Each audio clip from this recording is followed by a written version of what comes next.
구약 성경의 에스겔서입니다. 에스겔 1장 1절부터 14절까지입니다.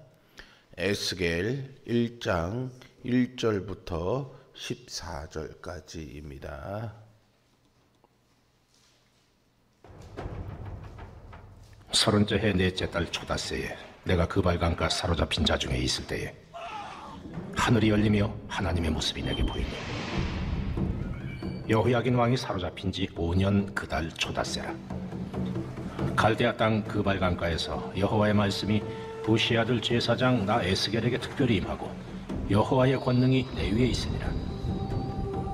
내가 보니 북쪽에서부터 폭풍과 큰 구름이 오는데 그 속에서 불이 번쩍번쩍하여 빛이 그 사방에 비치며 그 불 가운데 단쇠 같은 것이 나타나 보이고 그 속에서 네 생물의 형상이 나타나는데 그들의 모양이 이러하니 그들에게 사람의 형상이 있더라. 그들에게 각각 네 얼굴과 네 날개가 있고 그들의 다리는 곧은 다리요 그들의 발바닥은 송아지 발바닥 같고 광낸 구리같이 빛나며 그 사방 날개 밑에는 각각 사람의 손이 있더라. 그 네 생물의 얼굴과 날개가 이러하니 날개는 다 서로 연하였으며 갈 때에는 돌이키지 아니하고 일제히 앞으로 곧게 행하며 그 얼굴들의 모양은 넷의 앞은 사람의 얼굴이요 넷의 오른쪽은 사자의 얼굴이요 넷의 왼쪽은 소의 얼굴이요 넷의 뒤는 독수리의 얼굴이니 그 얼굴은 그러하며 그 날개는 들어 펴서 각기 둘씩 서로 연하였고 또 둘은 몸을 가렸으며 영이 어떤 쪽으로 가면 그 생물들도 그대로 가되 돌이키지 아니하고 일제히 앞으로 곧게 행하며 또 생물들의 모양은 타는 숯불과 횃불 모양 같은데 그 불이 그 생물 사이에서 오르락내리락 하며 그 불은 광채가 있고 그 가운데에서는 번개가 나며 그 생물들은 번개 모양같이 왕래하더라. 아멘. 사회 질서가 유지되려면요, 두 가지가 필요하다고 합니다. 바른 권위가 있어야 되고요. 또 그것을 따르는 자세가 필요하다고 합니다. 에스겔 시대의 남유다 백성은요, 그러지 못했습니다. 나라가 망해가면서 믿을 만한 권위는 사라졌고 백성들은 오래 이어져 온 불순종의 습관을 버리지 못했습니다. 에스겔은 바벨론의 2차 침공 때 포로가 된 사람들 중에 한 명입니다. 그리고 예루살렘 성전은 아직 파괴되기 전이어서 사람들은 여전히 모든 것들이 이전처럼 다시 회복될 것이라는 기대를 가지고 있었습니다. 그런데 놀랍게도 하나님의 영광이 바벨론에 사로잡혀 와 있던 에스겔에게도 나타났습니다. 우리는 여호와의 손이 짧아 구원하지 못하신다고, 귀가 둔하여 기도를 듣지 못하신다고 하나님을 원망할 때가 있습니다. 바로 절망에 빠져 있을 때이죠. 에스겔 시대의 암울한 그 상황 속에서도 하나님은 성전이 아닌, 또 약속의 땅이 아닌 바벨론의 포로로 잡혀와 있던 에스겔에게도 나타나셨습니다. 그리고 권위 있는 말씀과 그에 순복하는 종들의 모습을 보여주시죠. 본문은 하나님이 절망에 빠진 백성들과 함께 하시고 그들을 위해서 일하신다는 사실을 전하며 위로와 소망을 줍니다. 설상가상이라는 말 아시죠? 눈 위에 서리가 내린다라는 말로 나쁘고 불행한 일들, 안 좋은 일들이 연이어 일어나는 상황을 일컫는 말입니다. 불행이 뜨문뜨문 어쩌다 한번 찾아온다면 그래도 그 불행을 이기고 견뎌낼 힘이 있습니다. 우리 안에 있던 평안이 버틸 수 있는 힘이 되고요. 그동안 누려왔던 행복의 시간들을 떠올리며 이 불행이 지나면 다시 행복이 찾아올 것을 소망할 수 있기 때문이죠. 그런데 이 불행이 대부분 엎친 데 덮친 격으로 찾아오고 갈수록 태산인 경우가 더 많은 것 같습니다. 에스겔은 침략자들에 의해서 강제로 이주되어 먼 이방 땅에 포로로 끌려와서 기약 없는 포로 생활을 하고 있습니다. 조국 이스라엘의 국운은 점점 기울어져서 유다 왕 여호야긴 또한 즉위한 지 석 달 만에 바벨론 왕 느부갓네살에 의해서 포로로 끌려와서 감옥에 갇힌 지 벌써 5년이 지나가고 있었습니다. 희망을 향한 창문이 모두 꽁꽁 닫힌 것만 같은 이런 절망적인 상황에서 앞은 보이지 않았습니다. 그때 하나님의 영광이 에스겔에게 나타난 거죠. 에스겔은 그곳이 갈대아 땅 그발 강가였음을 1절과 3절에서 반복해서 언급합니다. 그리고 자신이 제사장의 혈통으로서 30세가 되어 사역을 시작할 나이에 하나님의 모습, 즉 권능을 보았다는 것을 강조하죠. 4절에서 폭풍, 구름, 불, 빛, 달궈진 쇠 등으로 표현되는 것은 모두 하나님의 영광과 심판하시는 권능을 의미합니다. 에스겔이 자신을 제사장 가문 직분이 있다는 것을 말한 것은요, 이 성전이 없는 포로지에서 더 이상 자기가 제사장으로 할 수 있는 일이 없기 때문에 제사장 직무가 시작되는 30살의 에스겔은 큰 절망에 빠져 있다는 것을 말해주고 있습니다. 그러나 아무것도 할 수 없어 자신은 아무것도 아니라고 하는 에스겔에게 하나님이 권능으로 임하시죠. 전능하신 하나님이 임하시면 절망적인 상황이 변하고 하나님의 영광과 소망으로 충만해질 줄로 믿습니다. 성도는 절망적인 상황에서 오늘 에스겔에게 찾아오신 하나님의 영광을, 하나님의 임재를 간절히 사모하며 구해야 합니다. 하나님이 권능을 보이시고 일하기 시작하실 때 우리 앞에 있는 이 절망이 감사와 기쁨으로 변화될 것을 소망합니다.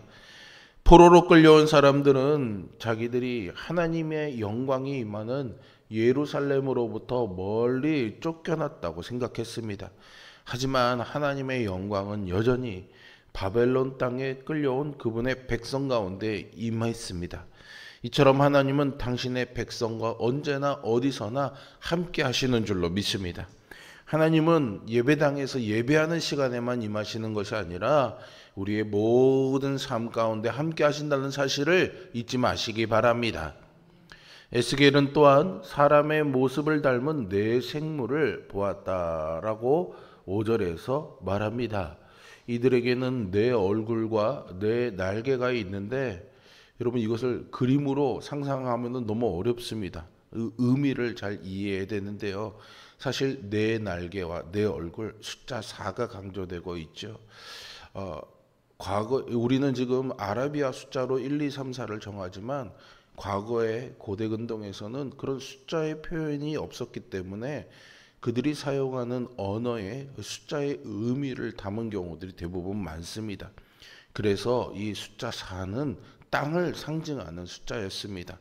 동서남북의 상징수인 4가 땅을 의미하며 반복되는 것은 하나님이 이스라엘 땅 안에만 계시는 하나님이 아니라 온 땅을 다스리는 분이라는 것을 강조해주고 있는 겁니다. 이들은 사람처럼 곧은 다리에 광낸 구리처럼 빛나는 송아지 발바닥을 가지고 있는데 이것은 하나님이 세상을 짓밟는 심판을 행하신다는 것을 알려주고 있습니다. 또한 사방 날개 밑에 있는 사람의 손은 사람들을 구원하고 도우시는 하나님의 권능을 나타내죠. 이들은 사방으로 곧게 행하며 어디든지 신속하게 이동했다고 9절에서 표현합니다. 또한 그들이 가진 사람, 사자, 소, 독수리의 얼굴은 하나님이 모든 피조물에게 찬양받기 합당한 분이라는 것을 알려줍니다. 하나님은 세상 어디에나 계시며 만물을 주관하시는 분이십니다. 이들 그룹들은 하나님의 영을 둘러싸 보좌하면서 네 개의 날개 중 2개의 날개를 사용해서 날아가고 2개의 날개로는 하나님의 영광으로부터 자신들의 몸을 가리고 있다라고 17절에서 그리고 있죠. 그리고 하나님의 영이 어디로 가시든지 따라가는데요. 방향을 바꾸기 위해서 그 몸을 돌이킬 필요가 없으니 매우 신속하게 움직입니다. 내 생물은 사람의 모양을 하고 있지만 또한 그 모습이 숯불과 횃불 모양 같아서 그 가운데 불이 움직이고 광채와 번개가 나서 같이 움직일 수 있습니다. 이는 모두 하나님의 찬란하고 두려운 영광이 세상 어디에든 즉시 임할 수 있다라는 것을 상징하고 있습니다. 비록 에스겔 당시의 백성들이 바벨론의 포로로 잡혀와 있었지만 하나님의 영광은 그들의 장소와 상황에 구애받지 않고 그들과 함께 하셨습니다. 이처럼 지금도 하나님의 영은 우리의 삶의 모든 영역에 함께 계시며 우리가 어디에 가든지 그분의 뜻을 이루실 것을 믿습니다.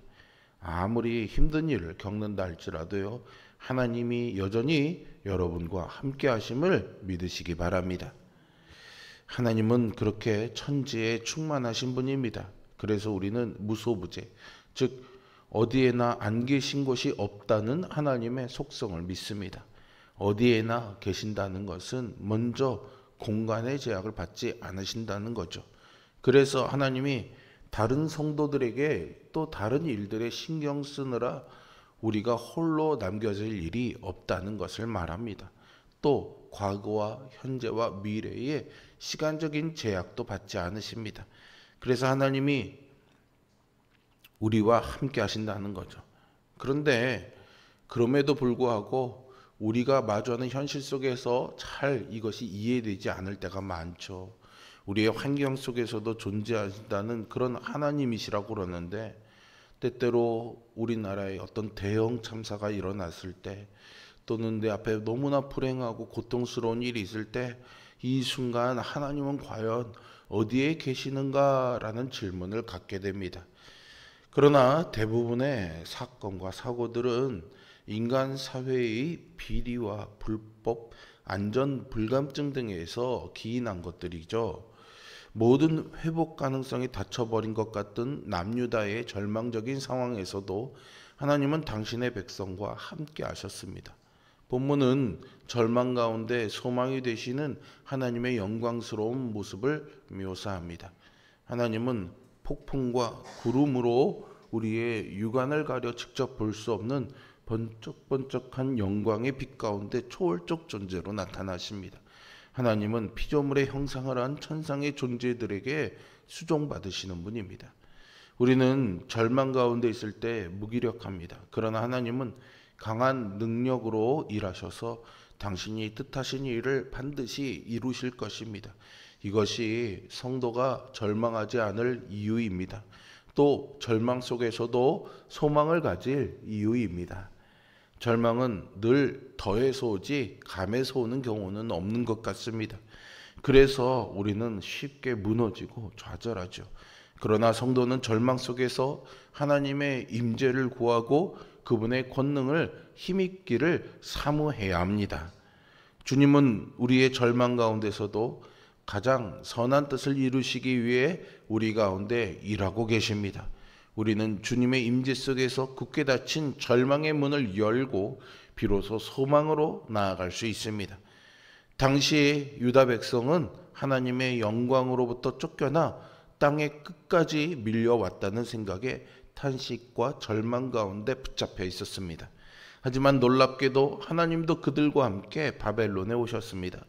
혹시 우리 가운데 하나님과 멀게 있다고 느껴지는 분이 있다면 또는 힘든 세상 일로 인해서 낙심한 분이 있다면 놀라운 하나님의 영광 앞으로 지금 이 자리에 지금 나의 삶에 함께 계시는 그 하나님을 향해 믿음의 눈을 드시기를 바랍니다. 주님은 지금 여기에 우리와 함께 하시고 우리를 도우십니다. 하나님은 선지자 에스겔에게 찾아오셔서 놀라운 환상을 보여주셨습니다. 새로운 하나님의 나라가 도래할 것임을 알려주시기 위해서인데요. 망한 백성을 찾아와서 새로운 시작을 알리시는 구원의 대서사시가 바로 이 에스겔서라고 할 수 있습니다. 이 일은 지극히 높으신 하나님의 권위 있는 모습과 그 모습에 철저히 순종하는 내 생물의 모습으로 시작이 됩니다. 먼저 거룩하신 하나님의 권위를 우리 또한 기억하고 바라봐야 됩니다. 그리고 그 권위 앞에 겸허히 순종하는 것을 배우고 또 그로 인해서 하나님께서 여러분들의 삶을 역전시키고 새롭게 하시는 놀라운 역사를 경험하는 삶을 살아가시기를 주님의 이름으로 축원드립니다. 기도하겠습니다.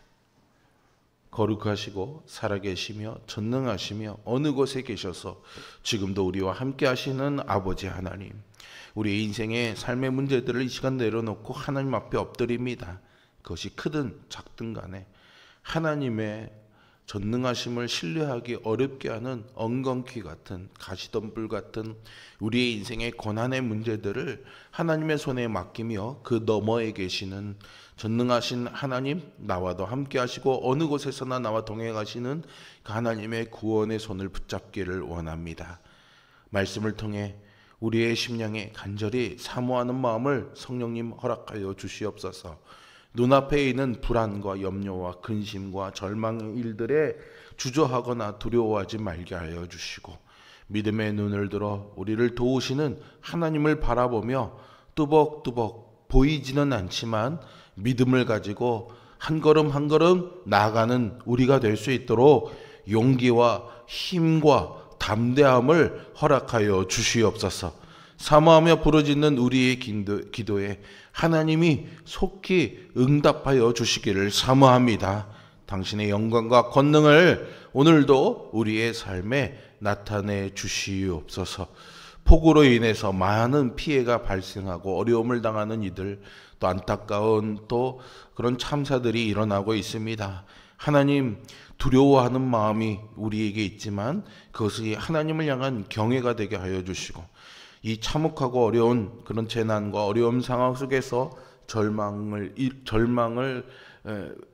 갖지 않고 소망을 갖는 우리들 되게 하여 주시며, 피해당한 이들에게 하나님 도움과 회복과 위로의 손길이 임하도록 도우시고, 오늘 우리 성도들의 가정과 삶을 안위하시고 지켜주시옵소서. 예수 그리스도의 이름으로 기도합니다. 아멘.